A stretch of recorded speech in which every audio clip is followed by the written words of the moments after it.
নমস্কার বন্ধুরা, আজ আমি এক্সপ্লেন করতে চলেছি সম্প্রতি মুক্তি পাওয়া বলিউড সিনেমা ক্রু, যেখানে লিড রোলে অভিনয় করেছেন কৃতি সানন, করিনা কাপুর এবং তাব্বু। আশা করছি আপনাদের ভিডিওটি ভালোই লাগবে। তাহলে চলুন কাহিনী শুরু করা যাক। সিনেমার শুরুতে একটা এয়ারপোর্টের সিন দেখানো হয়, যেখানে কাস্টম অফিসার তিনজন এয়ার হোস্টেসকে আটক করে নিজের সাথে নিয়ে যায়। এই তিনজনের নাম গীতা শেঠি, দিব্যা রানা ও জেসমিন। তখন দিব্যা নিজের কাহিনী বলে যে সে কিভাবে এয়ার হোস্টেস হয়েছে। আসলে দিব্যা একজন টপার গার্ল ছিল। সে ছোট থেকে যেখানে থাকতো সেখানে একটা বিমানবন্দর ছিল, কিন্তু সেখানে কখনো প্লেন ল্যান্ড করতো না। তাই দিব্যার স্বপ্ন ছিল সে পাইলট হবে আর এখানে প্লেন ল্যান্ড করাবে। পাইলট হওয়ার জন্য দিব্যা অনেক পরিশ্রমও করে এবং তার পরিবারও মনে করতো সে অবশ্যই পাইলট হবে। তাই তার পড়াশোনার জন্য তারা ঋণ নিয়েছিল, কিন্তু ভাগ্যের কারণে সে পাইলট হয়নি, এয়ার হোস্টেস হয়েছে। এখন দিব্যার সাহসও ছিল না সে তার পরিবারকে সত্যি কথা বলে সে পাইলট হয়নি, তাই মিথ্যা বলে এবং তার পরিবার সেটা বিশ্বাসও করে। সে ধীরে ধীরে নিজের পড়াশোনার ঋণ শোধ করতে থাকে। এরপর আমাদের গীতা শেঠির গল্প বলা হয়। গীতা ও তার স্বামী খুব ধনী পরিবারের ছিল। তাদের শেঠি কিচেন নামে বড় ব্যবসাও ছিল, কিন্তু শেঠি ভাইদের আর্থিক লড়াইয়ের কারণে তাদের আর্থিক অবস্থা খারাপ হয়ে যায়। তাকে সংসার চালানোর জন্য এয়ার হোস্টেসের জব করতে হয়, যা সে খুব সহজেই পেয়ে গেছিল, কারণ গীতা একসময় মিস কর্নাল ছিল। গীতা তার স্বামীকে বলে, পিএফ এর টাকা পেলেই আমি চাকরি ছেড়ে দেবো আর আমরা দুজনেই গোয়াতে নিজেদের রেস্তোরাঁ খুলবো। তারপর দেখানো হয় জেসমিনের গল্প। জেসমিনের বাবা ও মায়ের ডিভোর্স হলে সে তার নানার কাছে চলে আসে। নানা তাকে ভালোভাবেই দেখাশোনা করতো। ধীরে ধীরে জেসমিন বড় হলে সে বুঝতে পারে তাদের কাছে যথেষ্ট টাকা পয়সা নেই। সে টাকা পয়সার প্রতি একটু শৌখিন ছিল। সে একটা ব্যবসা শুরু করে, কিন্তু সেটাতেও ফ্লপ খেয়ে যায়। একজন তাকে এয়ার হোস্টেস হওয়ার পরামর্শ দেয়। সে সুন্দরী হওয়ার কারণে কোহিনুর এয়ারলাইন্সে এয়ার হোস্টেসের চাকরি পেয়ে যায়।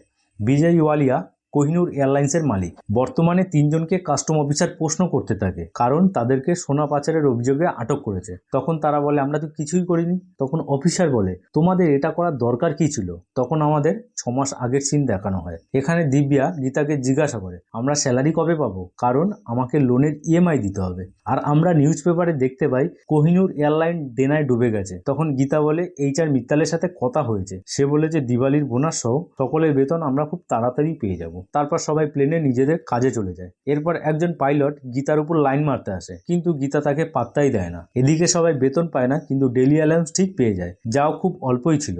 এইভাবেই তাদের জীবন চলতে থাকে। জেসমিন এয়ারলাইন্সের একজন কর্মচারীকে টাকা দিয়ে সাহায্য করত, কারণ জেসমিন জানতো তার টাকার দরকার ছিল, কিন্তু স্যালারিও পাচ্ছে না। একদিন গীতা তার ক্রু মেম্বার রাজবংশীকে জিজ্ঞাসা করে, আমরা কবে নাগাদ স্যালারি পাবো? তখন রাজবংশী বলে, এয়ারলাইন্সে এই সমস্যা মাঝে মাঝেই হয়, 9/11তেও হয়েছিল এবং পরে সব ঠিক হয়ে যায়। এখন সবাই বিমানে তাদের কাজ করছিল। তাই গীতা রাজবংশীকে চা দিতে আসে, কিন্তু সে দেখে রাজবংশী মারা গেছে, কারণ তার শ্বাসকষ্টের প্রবলেম ছিল। সে তার বন্ধুদের কল করে ডেকে নেয় এবং তারা সবাই ঠিক করে যে রাজবংশীকে সিপিআর দেবে। দিব্যা আর জেসমিন মোটেও রাজি ছিল না, তাই গীতাকে এই কাজটি করতে হয় মনুষ্যত্বের কারণে। তাই গীতা রাজবংশীর বুক টিপতেই রাজবংশীর শার্ট খুলে যায়, যা দেখে সবাই অবাক হয়ে যায়, কারণ রাজবংশীর কাছে অনেক সোনার বিস্কুট ছিল যা সে পাচার করত। তিনজন রাজবংশীর কাছে যায়। জেসমিন বলে, আমরা যদি এখন সোনাগুলো বের করে নিই তাহলে আমাদের জীবনের সব সমস্যার সমাধান হয়ে যাবে, আমাদের আর কোনো কাজই করতে হবে না। কিন্তু গীতা বলে, না, আমি চোর না আর আমি জেলেও যেতে চাই না। তাই গীতা আর দিব্যা এতে রাজি হয় না। এরপরে তারা রাজবংশীর লাশ ও সোনা কাস্টম অফিসারদের দিয়ে দেয়। এখানেই জয়বীর নামে এক কাস্টম অফিসারের সাথে দেখা হয়। সে দিব্যাকে দেখা মাত্রই হাত নাড়তে থাকে। তখন দিব্যা জেসমিনকে বলে, আমাদের দুজনের বাস্কেটবলের টুর্নামেন্টে দেখা হয়েছিল।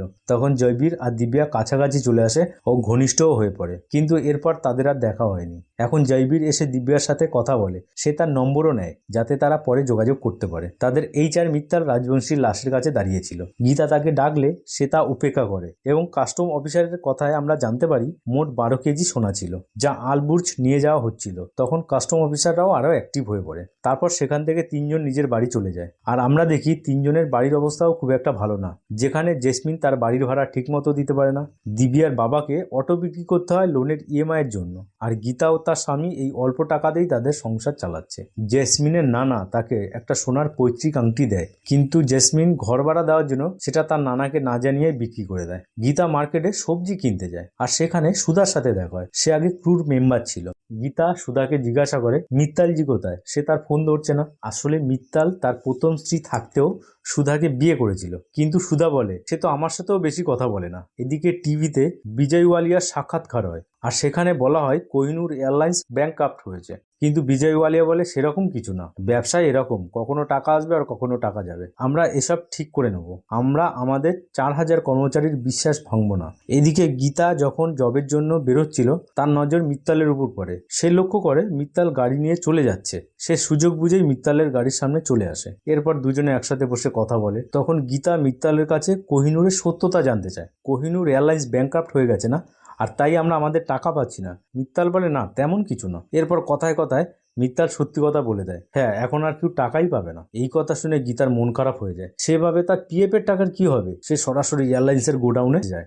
দিব্যা আর জেসমিন তার সাথেই ছিল। সে সেখান থেকে ছোট ছোট জিনিস নিতে থাকে। সেভাবে টাকা যখন পাবো না, অন্তত এই জিনিসগুলো সাথে করে নিয়ে যায়। তখন জেসমিন তাকে কারণ জিজ্ঞাসা করে, আর সত্যটা জানার পরে দুজনেরই হোশ উড়ে যায়। যার উপর জেসমিন বলে, তোদের কারণেই আজ সোনাগুলো হাতছাড়া হয়ে গেছে। আর দিব্যা এর জন্য কষ্টও পায়। সে গীতাকে বলে, আমাদের সোনাগুলো রাখা উচিত ছিল, আর রাজবংশী কার জন্য কাজ করছিল সেটাও জানতে পারতাম। আর জেসমিন বলে, সেটা এখন জানতে পারবো, কারণ সে রাজবংশীর ফোন তুলে নিয়েছিল। তারা দেখে রাজবংশী আলবুর্জে গিয়ে একটা নাম্বারে বারবার কল করতো। তখন গীতা সেই নম্বরে ফোন করে জানতে চায় সে কে। ও জানতে পারে সেই লোক মিত্তাল। এই সব কিছুর পিছনে মিত্তালের হাত আছে। তখন তারা তিনজন মিত্তালের কাছে যায়, তাকে ব্ল্যাকমেল করে আর বলে যে কাজ রাজবংশী করতো সে কাজ আমরাও করব। বাধ্য হয়ে মিত্তাল তাদেরকে একটা কার্ড দেয় আর কাল দেখা করতে বলে। মিত্তালের দেওয়া ঠিকানায় তারা পৌঁছালে মিত্তাল তাদের সোনার বিস্কুট দেয় আর সেটা আলবুর্জে পৌঁছে দিতে বলে, এবং তাদেরকে এয়ারপোর্টের 2 নম্বর গেট দিয়ে যেতে বলে, কারণ সেখানে তার সেটিং আছে। মিত্তাল তাদের বলে, ধরা পড়ো না আর পালিয়েও যেও না, কারণ তোমাদের তিনজনের ঠিকুজি আমার কাছে আছে। আর রাজবংশীর বিষয়টা এখনো গরম, তাই অন্য উপায় চিন্তা করো। এখন ওরা তিনজনে বাড়ি ফিরে আসে। তারা ভাবতে থাকে।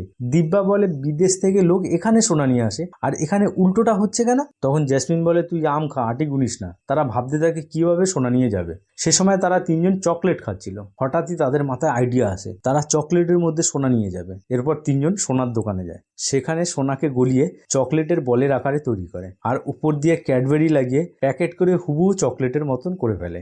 এইভাবে ভয় পেতে পেতে তারা প্রথম চোরাচালান করে এবং তার জন্য অনেক টাকাও পায়। এইভাবে ধীরে ধীরে তারা প্রত্যেক দিন সোনা পাচার করত আর অনেক টাকাও ইনকাম করত। এইভাবে তিনজনের জীবন ভালোভাবেই কাটছিল।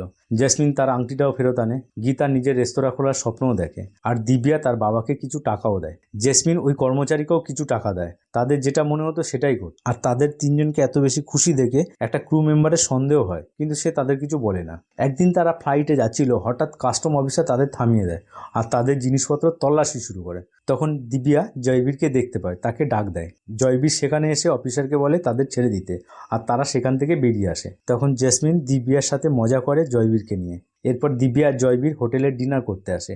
জয়বীর আবারও কাছে আসতে চাইলে দিব্যা বলে, আজ নয়, অন্য কোনো দিন। এদিকে ক্রু মেম্বাররা ডেলি অ্যালাউন্স পায়, অ্যামাউন্টটাও খুব কম। তখন একজন বলে, এই টাকা দিয়ে আমি কিভাবে আমার বাচ্চাকে ভালো স্কুলে পড়াবো? আর সে কাঁদতে থাকে, যা দেখে দিব্যা ও গীতার খুব করুণা হয়। কিন্তু তারা কিছু বলে না। কিন্তু তারা যদি সত্যি কথা বলে দেয়, সে কথা সর্বত্র ছড়িয়ে পড়বে।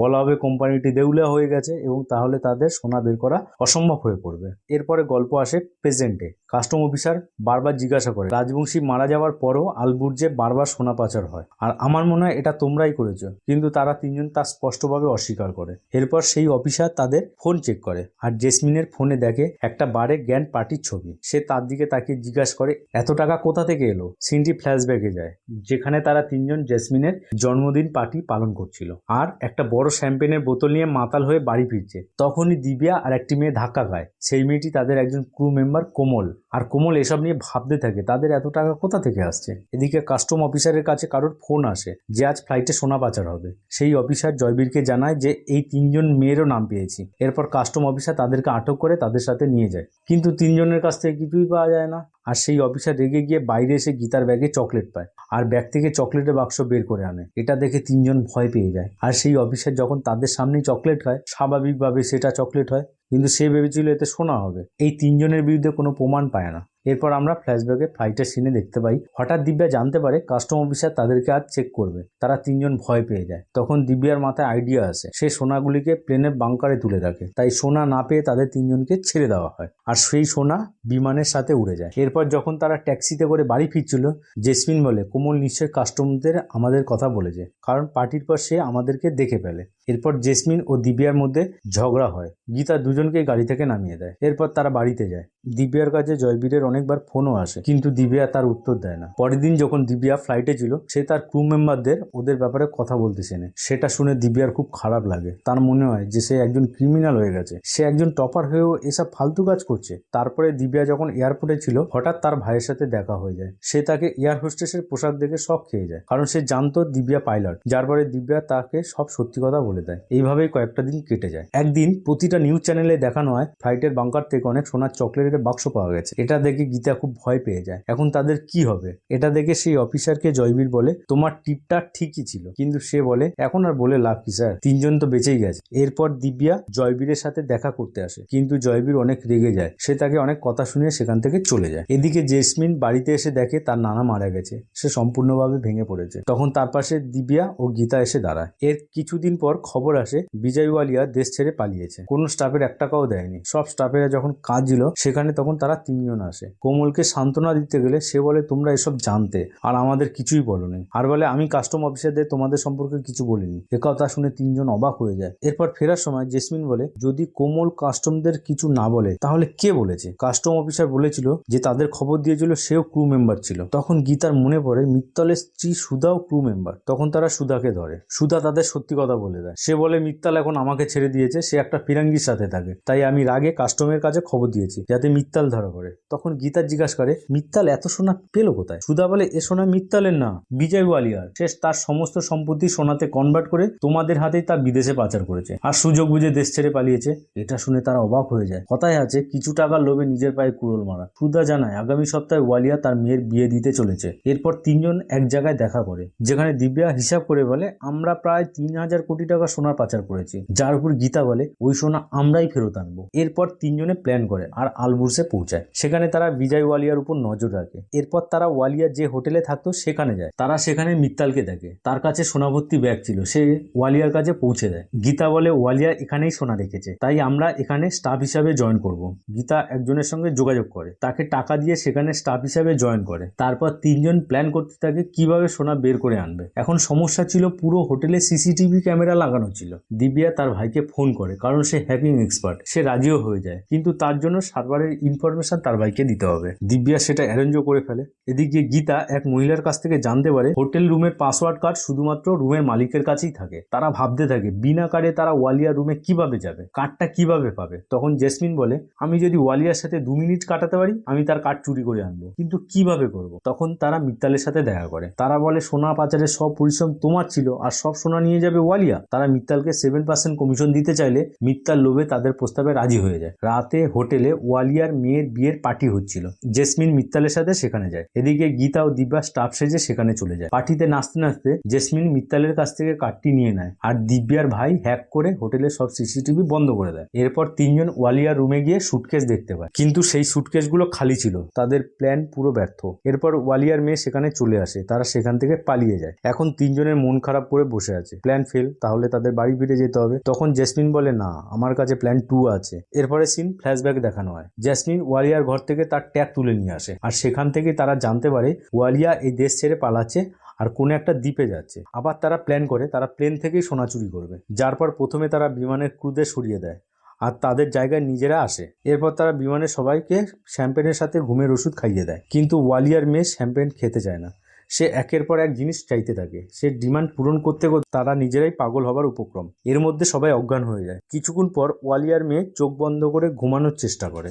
সেই সুযোগে তারা তাড়াতাড়ি গিয়ে ওয়ালিয়ার ব্যাগ চেক করে ও তাতে সোনা দেখতে পায়। এটা দেখে তারা খুব খুশি হয়ে যায়, কিন্তু তখনই পিছন থেকে ওয়ালিয়ার মেয়ে এসে হাজির হয়। তারা তাকে আটকানোর চেষ্টা করে। সে তার বাবাকে ডাকার চেষ্টা করে, কিন্তু ওষুধের কারণে ওয়ালিয়ার টেরও পায় না। তারপর জেসমিন ও গীতা তাকে বেঁধে ফেলে। ব্যাগ বন্ধ করে নিয়ে যাওয়ার জন্য রেডি হচ্ছিল, আর তখনই ওয়ালিয়ার মেয়ে ক্যাপ্টেনের সাথে যোগাযোগ করে। কিন্তু যে বিমানটি ওড়াচ্ছিল সে আর কেউ না, দিব্যা নিজেই। তখন সিন ফ্ল্যাশব্যাকে যায়। তারা যখন জানতে পারে এই প্লেনের পাইলট সে, যে গীতার উপর লাইন মারতো, তাই গীতা তার সাথে দেখা করতে যায় আর তার ড্রিঙ্কে ওষুধ মিশিয়ে অজ্ঞান করে দেয়। এরপর যখন প্লেন ল্যান্ড করা হবে দিব্যা খুব ঘাবড়ে যায়, কারণ সে প্লেন ওড়াতে জানতো কিন্তু ল্যান্ড করতে জানতো না। সে গীতার পরামর্শে প্লেন ল্যান্ড করতে চাইছিল। এরপর সে বই পড়ে, কিভাবে ল্যান্ডিং করতে হবে সেটাও দেখে। এখন সে একটা রানওয়ে দেখে, সে অনেক কষ্টে প্লেন ল্যান্ড করে। তখন দিব্যা জানতে পারে এই জায়গাটি দিব্যার গ্রাম, আর এই রানওয়েতে তার প্লেন ল্যান্ড করার ইচ্ছা ছিল। এরপর তিনজন 3 ব্যাগ সোনা নিয়ে সেখান থেকে চলে যায়। ওয়ালিয়া তিনজনের দিকে তাকিয়ে থাকে, কিন্তু কিছুক্ষণ পর সেখানে পুলিশ ও কাস্টমস আসে এবং ওয়ালিয়াকে অ্যারেস্ট করে ও বাকি সোনা বাজেয়াপ্ত করে, কারণ জয়বীরের সঙ্গে আগে থেকেই চুক্তি ছিল। আর আমরা দেখি তারা তিনজনই ওয়ালিয়া সোনার ব্যাগ নিয়ে চলে যায়, আর কিছু সোনা ক্রু মেম্বারদের মধ্যেও দিয়ে দেয়। এরপর জয়বীর ও দিব্যার রোমান্স শুরু হয়, আর এভাবেই সিনেমাটা সমাপ্ত হয়। তো বন্ধুরা, মুভিটি কেমন লাগলো কমেন্টে জানাবেন। ধন্যবাদ।